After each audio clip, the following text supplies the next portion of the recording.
Oke, jadi kamu ingin buka coffee shop atau warkop kekinian. Cari ruko di pojokan yang strategis, pasang lampu warm white yang estetik, taruh mesin espresso La Marzocco di meja bar, dan putar lagu lo-fi sebagai background. Ini adalah impian bisnis paling populer anak muda zaman sekarang. Coba saja masuk ke kafe estetik manapun di Selasa sore. Kelihatannya ini adalah hidup yang sempurna. Si owner ngobrol santai sama pelanggan tetap, wangi kopi yang baru digiling memenuhi ruangan, dan setiap meja penuh dengan orang-orang yang sibuk ngetik di MacBook mereka. Kamu melihat pemandangan itu dan berpikir, tempat ini pasti nyetak duit. Jualan air, untungnya selangit. Dan memang nggak sulit untuk mengerti kenapa hitung-hitungan di kepalamu terlihat sangat menggiurkan. Mari kita bedah perhitungan sederhana yang berhasil meyakinkan ribuan anak muda untuk buka kafe setiap tahunnya. Segelas es kopi susu gula aren itu pada dasarnya cuma air dan es batu. Kamu beli biji kopi harga grosir, beli susu berliter-liter, modal bahan baku untuk satu gelas itu mungkin cuma Rp3.000, sudah termasuk gelas plastik dan sedotannya. Lalu kamu jual ke pelanggan seharga Rp20.000. Itu margin kotor lebih dari 80%. Ini jenis margin yang biasanya cuma bisa dipamerkan oleh perusahaan software. Kamu mulai coret-coret di atas tisu. Kalau sehari bisa jual 150 gelas dengan margin 85%, modal awal bakal balik dalam waktu singkat. Sederhana, indah, sangat menguntungkan. Tapi disinilah letak masalahnya. Kamu cuma melihat minumannya, dan minuman itu adalah sebuah kebohongan. Kenyataannya, saat kamu membuka coffee shop modern yang menyediakan tempat duduk, kamu sebenarnya tidak sedang berbisnis di industri food and beverage. Kamu sedang berbisnis properti komersial. Lebih tepatnya, kamu sedang menjalankan bisnis coworking space yang tidak dioptimalkan, tapi menyamar sebagai kafe. Dan saat kamu memahami perbedaan fundamental ini, semua alasan kenapa banyak banget kedai kopi independen yang diam-diam bangkrut dalam waktu 2 tahun akan mulai masuk akal. Mari kita mulai dengan memperjelas apa yang sebenarnya kamu jual. Kamu pikir kamu jualan kopi, tapi kopi itu cuma harga tiket masuk ke dalam gedungmu. Apa yang sebenarnya dibeli oleh pelangganmu adalah penyewaan ruang sementara. Mereka membeli hak untuk menempati kursi, menggunakan mejamu, menikmati AC yang dingin, mencolokkan charger ke listrikmu, dan memakai wifi berkecepatan tinggi. Untuk memahami kenapa ini menjadi kelemahan fatal bagi kebanyakan kafe, kita harus mengikuti aliran uang dari satu unit ekonomi. Seorang pelanggan datang ke meja kasirmu yang estetik. Dia memesan es kopi susu seharga Rp20.000. Dia bayar. Kamu mencetak laba kotor yang luar biasa sebesar Rp17.000 dari minuman itu. Tapi kemudian dia membuka laptopnya. Dia duduk di meja yang sebenarnya didesain untuk 2 orang. Dan dia menetap di sana selama 4 jam. Selama periode itu, bisnismu membayar tagihan listrik untuk menyalakan laptopnya dan menjaga AC tetap dingin. Kamu membayar gaji per jam baristamu untuk membersihkan area sekitarnya. Tapi yang paling penting, kamu membayar uang sewa ruko untuk meter persegi yang sedang dia tempati.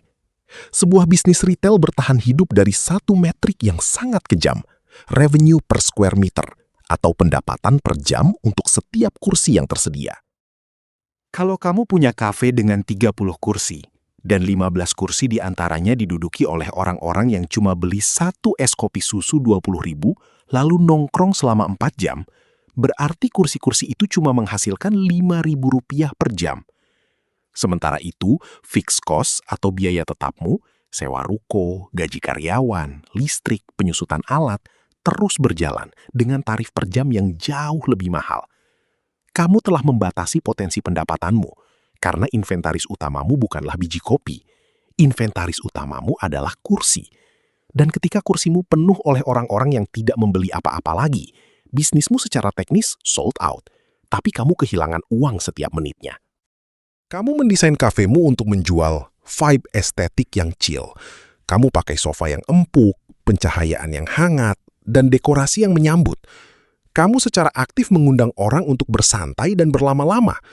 Tapi secara ekonomi, kelangsungan hidupmu bergantung sepenuhnya pada table turnover atau perputaran meja yang cepat.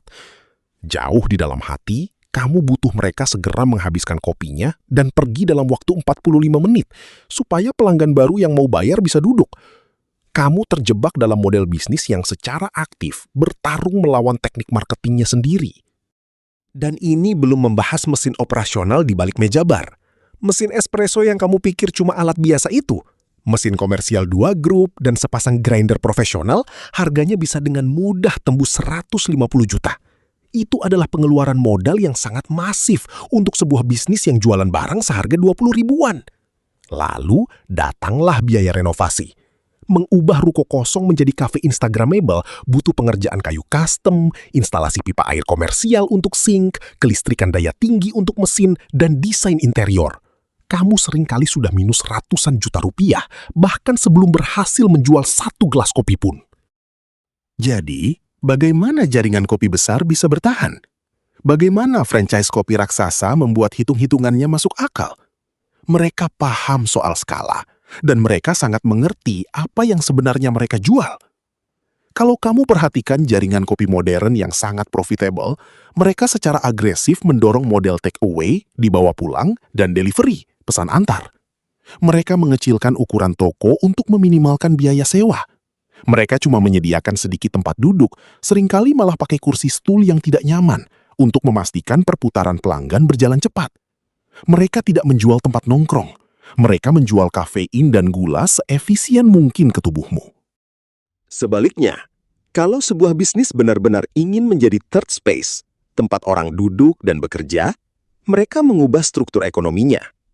Mereka berhenti jual kopi seharga 20.000 dan mulai memasang harga 50.000 atau 60.000. Mereka memasukkan menu makanan dengan margin tinggi seperti pastry dan makanan berat, karena begitu pelanggan duduk selama 3 jam, mereka pasti akan lapar.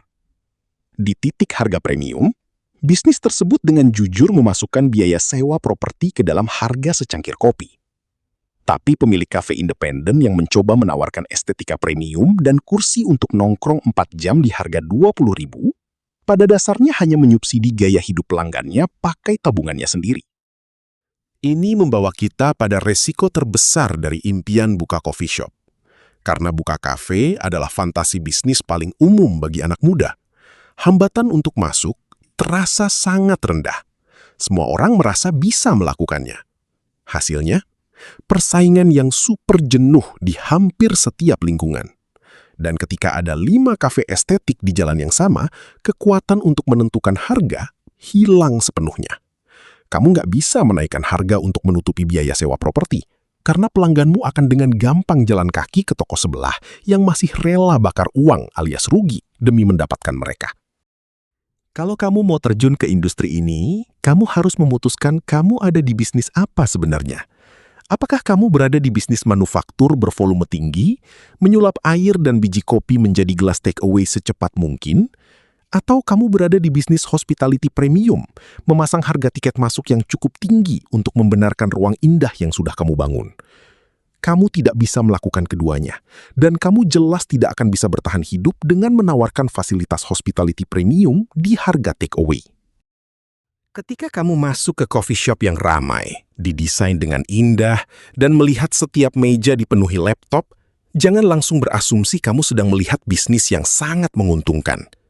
Kamu mungkin cuma sedang melihat sebuah yayasan amal yang sangat populer, dengan murah hati mendonasikan AC dan WiFi gratis yang didanai dari modal si owner yang sedang habis dengan cepat. Jebakan paling berbahaya dalam bisnis adalah jatuh cinta pada estetika sebuah industri, sambil mengabaikan matematika di baliknya. Kopi adalah minuman, tapi kafe adalah properti. Dan dalam bisnis properti, argo sewa akan selalu berjalan.